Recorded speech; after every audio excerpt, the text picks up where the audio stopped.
राम जी। आज चर्चा का विषय रखते हैं संक्षिप्त गरुड़ पुराण, जो कि गीता प्रेस द्वारा प्रकाशित है। आम तौर पे लोगों के मन में ये भय होता है कि हम इसे घर में रखना नहीं है और पढ़ना भी नहीं। भाई, जब घर में आप रखेंगे भी नहीं और पढ़ेंगे भी नहीं तो आपको इसके बारे में जानकारी कैसे होगी। आम तौर पे जब किसी व्यक्ति के यहाँ कोई व्यक्ति गुजर जाता है तो लोग गरुड़ पुराण का पाठ करते हैं, तो वो केवल प्रेत कल्प का करते हैं, बाकी का नहीं करते, बाकी के बारे में कोई जानकारी नहीं होती है। तो मैं आपको बहुत ही सूक्ष्म जानकारी इसके बारे में कराता हूँ। यदि आपको अच्छा लगे तो विस्तार से पढ़ने के लिए आप इसको खरीद के स्वयं पढ़ें। आइए देखते हैं। कॉस्ट भी नहीं आई होगी। ये है संक्षिप्त गरुड़ पुराण, और जब मैंने ये खरीदा था तो मात्र 160 रुपये का था। वो हो सकता है 300 रुपये के आसपास हो। सबसे पहले इसमें आचार कांड है, जिसमें भगवान विष्णु की महिमा और उनके अवतारों का वर्णन किया गया है। इसमें एक गारुड़ी विद्या भी है, हालांकि मैंने इसका कभी प्रयोग नहीं किया है। इसके प्रयोग से जो मृतक तुल्य, बिल्कुल मरने के करीब व्यक्ति है, जो सांप के द्वारा काटा गया है, उसको जीवन दान दिया जा सकता है। तो मेरा इसका प्रयोग किया हुआ नहीं है, आप स्वयं करके देख सकते हैं। इसमें यह भी बताया गया है जिससे सब लोग अपनी रक्षा करें वो राक्षस है। इसी दृष्टि से रक्षण का आशय है जिससे अपना रक्षण अथवा बचाव आवश्यक हो, वे ही राक्षस हैं। इसी गरुड़ पुराण में देव पूजा विधान भी है। जैसे एक मंत्र है, ओम नमः सूर्य मूर्तये, ओम ह्राम ह्रीं सा सूर्याय नमः, ओम सोमाय नमः मंगलाय नमः, ओम बुद्धाय नमः बृहस्पतये नमः, ओम शुक्राय नमः, ओम शनिश्चराय नमः राहवे नमः केतवे नमः, ओम तेज चंडाय चंडाश्च नमः।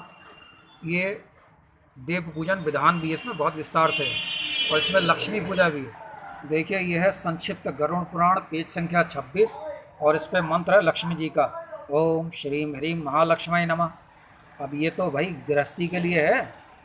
अगर आप इसका पाठ करेंगे तो आपको लक्ष्मी की प्राप्ति होगी।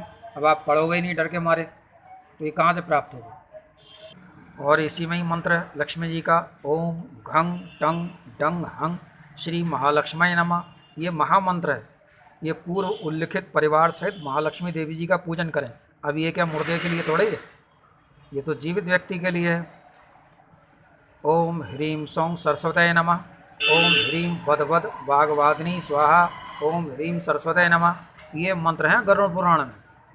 अब ये फिर मैं दिखा रहा हूँ, देखो लिखा संक्षिप्त गरुड़ पुराण, और ये धन का भी मंत्र। बाकी मंत्र मैंने गायब कर दिया क्योंकि ये वीडियो बनेगी फिर 5-6 घंटे की। ओम धाम धनदाय धन अधिपतये नमः, ओम हांग ईशानाय विद्या अधिपतये नमः।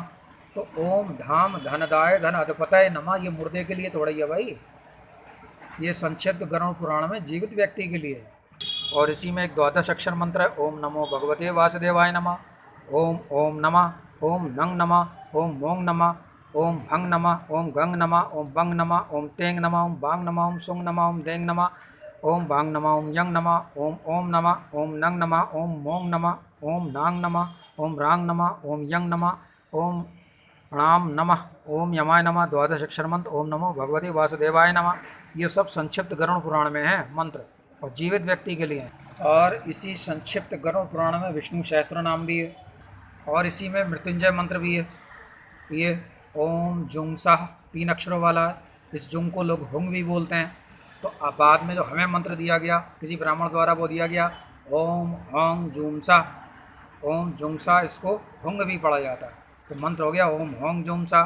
तो ये मंत्र मृत्यु और दरिद्रता का मर्दन करने वाला है। तो ये भी जीवित के लिए, मरे के लिए, जीवित के लिए।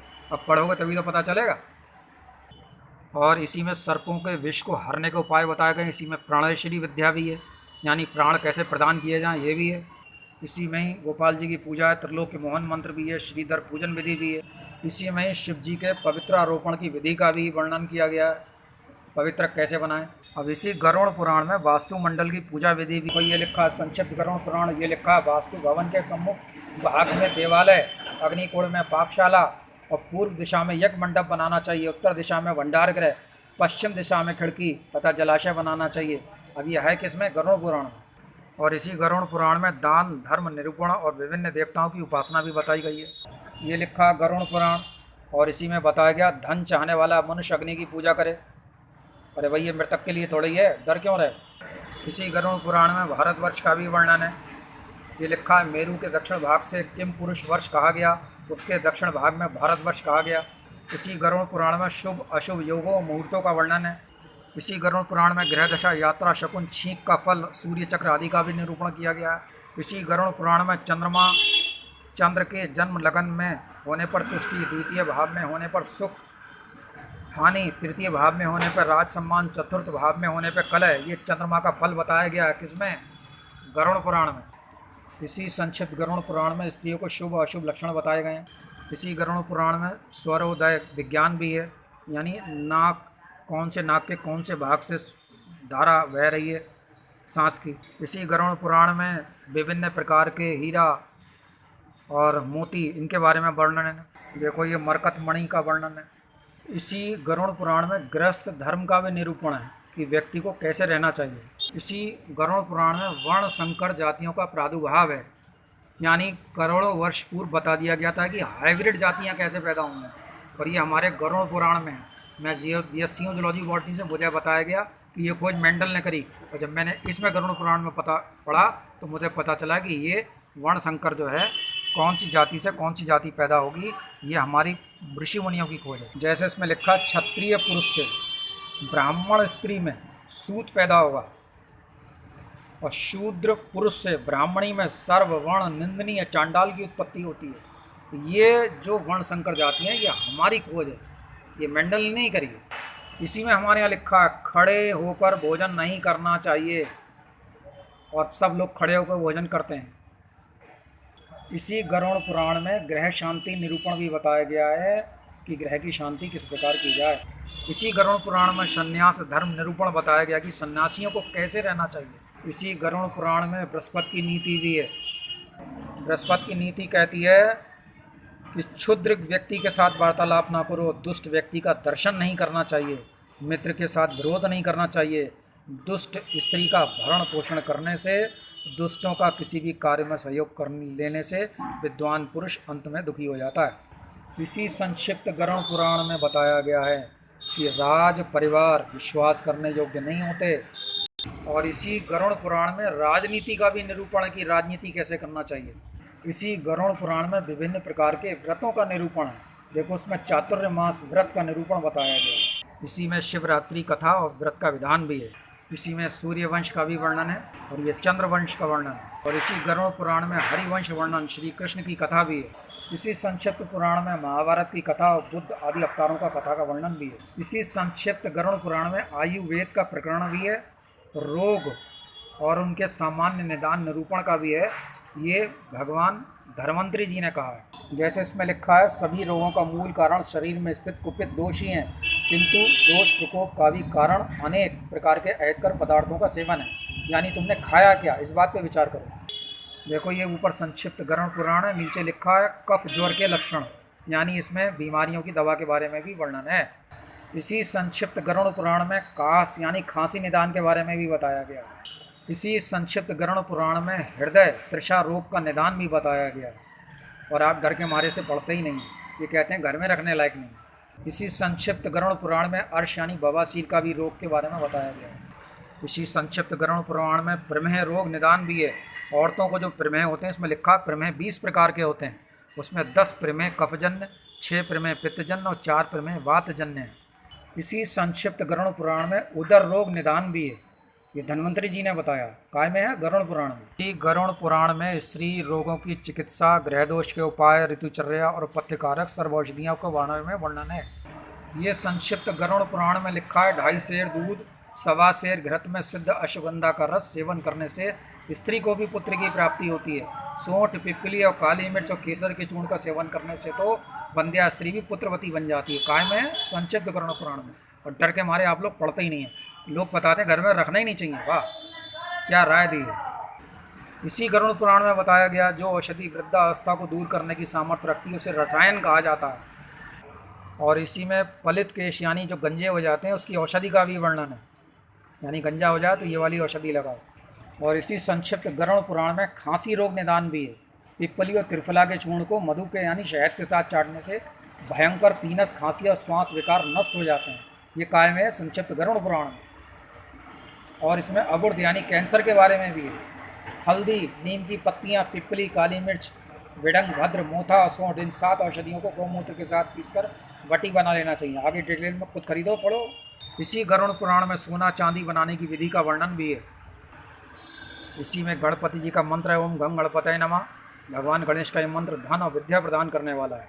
ये कायम है गरुड़ पुराण में। इसी गरुड़ पुराण में विषैले जीव जंतुओं से विष की चिकित्सा का भी वर्णन है। इसी गरुड़ पुराण में प्रज्ञावान बनाने की औषधि यानी याददाश्त बढ़ाने की औषधि का भी वर्णन है। इसमें स्त्रियों के विविध रोगों की चिकित्सा, बालकों की रक्षा के उपाय और बलवर्धक औषधियाँ भी हैं।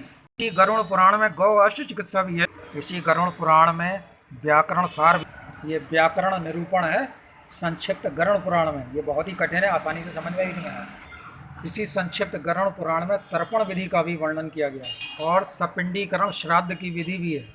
इसी संक्षिप्त गरुड़ पुराण में ब्रह्म ज्ञान निरूपण और षड अंग योग का वर्णन भी है कि योग कहते किसे हैं। यहाँ तक ये जो 444 पेज थे, ये इतने मोटे पेज हैं, इसे कोई भी नहीं पढ़ा था। सिर्फ आपको ये हिस्सा सुनाते हैं धर्मकांड, प्रेतकल्प। अब मरणासन व्यक्ति के कल्याण के लिए किए जाने वाले कर्म कौन कौन से हैं और मृत्यु से पूर्व की स्थिति क्या है, कर्म विभाग का वर्णन बताया गया है इसमें कि कोई व्यक्ति मर रहा है तो हम क्या करें उसके कल्याण के लिए।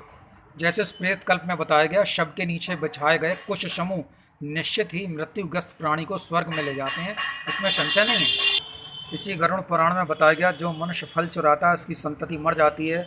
जो बिना दिए अकेले भोजन करने वाला व्यक्ति दूसरे जन्म में संतानहीन होता है। इस संक्षिप्त गरुड़ पुराण में नरकों के स्वरूपों का वर्णन है कि नरक कितने प्रकार के हैं। इसी में बताया गया, जो मनुष्य असत पात्र से दान लेता है और असत प्रतिग्रह लेने वाला अयाज्य याजक, यानी जिसका हमें हवन पूजन नहीं कराना चाहिए, हम उसका अगर कराते हैं, जो नक्षत्र से लोगों को धोखा देते हुए जीविकोपार्जन करता है, वो मनुष्य अधः सिरा नरक में जाता है। जो नक्षत्र से जीविकोपार्जन करता है, यहाँ पर एक डिटेल में वर्णन ये है कि झूठ बोलकर लोगों को धोखा देकर जो करता है वो नरक में जाता है। अब इसमें पेज संख्या 463 पे बताया गया, दाह संस्कार से पूर्व किए जाने वाले कर्म कौन कौन से हैं और दाह संस्कार के बाद अस्थि संचयन आदि कर्म जो कौन कौन से हैं वो सारे इसमें हैं। पंचक में मृत्यु हो जाए तो क्या करना चाहिए, ये वर्णन आपको मिलेगा 463 पे। इसी में बताया गया, हे द्विज, मृत्यु के निकट आने पर जो मनुष्य विधिवत उपवास करता है वो भी मृत्यु के पश्चात पुनः इस संसार में नहीं लौटता है। इसी संक्षिप्त पुराण में बताया गया, शूद्रों के द्वारा शमशान में पहुंचाई गई वस्तुओं से वहां किया गया संपूर्ण कर्म निष्फल हो जाता है। वहां पर सभी कर्म अपशब्द और दक्षिण विमुख होकर करना चाहिए। तदंतर प्रेत वस्त्र अर्थात कफन को 2 भागों में फाड़कर उसके आधे भाग से शव को ढक दो और दूसरे आधे भाग से शमशान में निवास करने वाले प्राणी के लिए भूमि पर ही छोड़ दो। अब मनुष्य तिल की अंजलि देना भूल चुके हैं। शवदाह और तिलांजलि देकर मनुष्य को अश्रुपात नहीं करना चाहिए। इसमें लिखा है, नीम की पत्तियों को चबाकर आचमन भी करना चाहिए। इसमें लिखा है, अपमृत्यु होने पर पिंडदान का कर्म भी वर्जित है। यदि प्रमादवश कोई पिंडदान करता है तो वो उसे प्राप्त नहीं होता, अंतरिक्ष में ही विनष्ट हो जाता है। सगोत्री जनों के लिए, मृतक के लिए नारायण बलि करना चाहिए। इसमें 10 गात्र विधि भी है और वार्षिक कृत, यानी मृतक के लिए वार्षिक कृत क्या क्या करना उसका भी वर्णन है, पेज संख्या 473। इसमें कुल पेज हैं 426 और मैं यहीं पे विश्राम दे रहा हूँ इसको 419 पेज पे कि धन घर में छूट जाता है, भाई बंधु शमशान में छूट जाते हैं, शरीर काष्ठ को सौंप दिया जाता है, जीव के साथ पाप पुण्य ही जाता है। इस तरीके से मैंने आपको संक्षिप्त गरुड़ पुराण के बारे में बताया। इसमें औषधि का भी वर्णन है, आप इसे चाहें तो पढ़ सकते हैं। हरिओम।